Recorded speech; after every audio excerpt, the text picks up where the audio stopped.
namin sila ikaw sa eskwela. Mga 20K na. Sige, sige, ate, bye. Go shopping.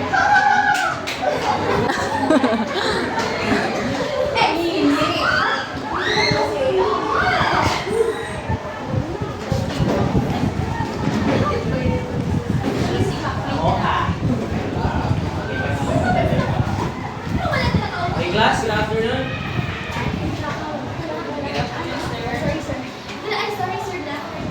Okay. Take your seat, take your seat. Ano nga ba yung pinag-aralan niyo kahapon? Okay. Ikang, bakit may na naman? Project. Assignment. Tapos, late ka pa. Sige. Pasok.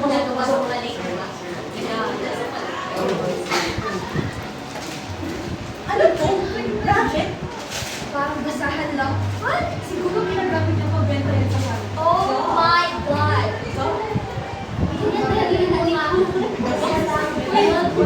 Okay, tama na yun. Pag-uusapan natin ngayon ay patungkol sa pundasyon ng komunidad. Meron ba kayong alam sa pundasyon ng komunidad? Ikaw, anong may sasagot mo? Wala. Okay, so ang pundasyon ng komunidad ay ang pamilya. Okay? So sa pamilya nagsisimula ang ating mga ugali. Sa pamilya nagsisimula ang ating mga lifestyle, ang ating pamumuhay kung paano tayo mag-asa dito sa paaralan. Ganito din mo yung pamilya sa inyo. Tatabi.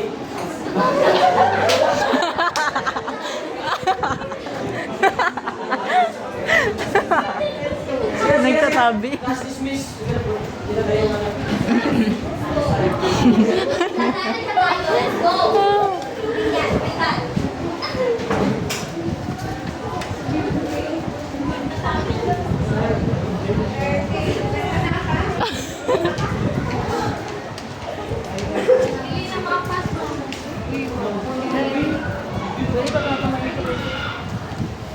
Ano na naman yan?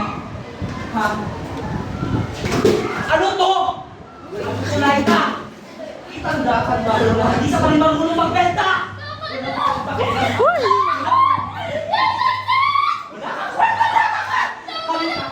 Lumayas dito!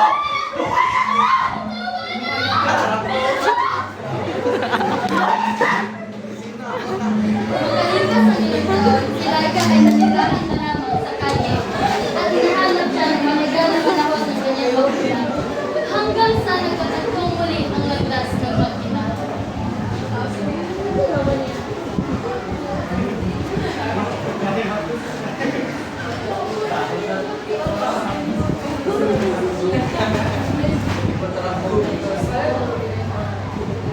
Oh my God! Lakas ka dito sa daanan! Hoy, Rose! Sino ba? Wala akong cash. Hindi ka sila. Credit card. Wala na. Eh, wait. Tumahimik ka na. No, wala ko na. Oh my God, familiar siya. Oh, yes!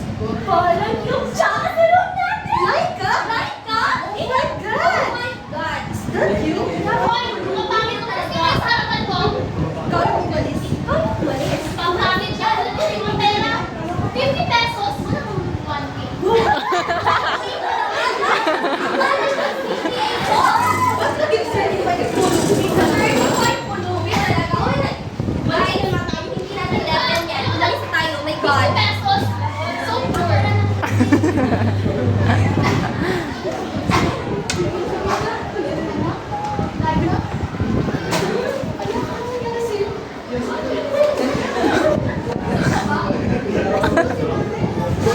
Ano ba?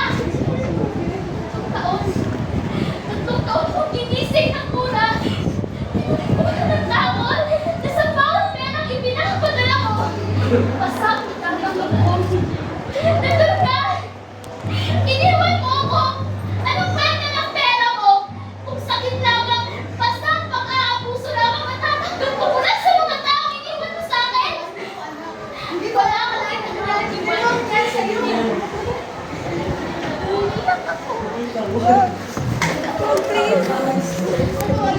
Kahila ko.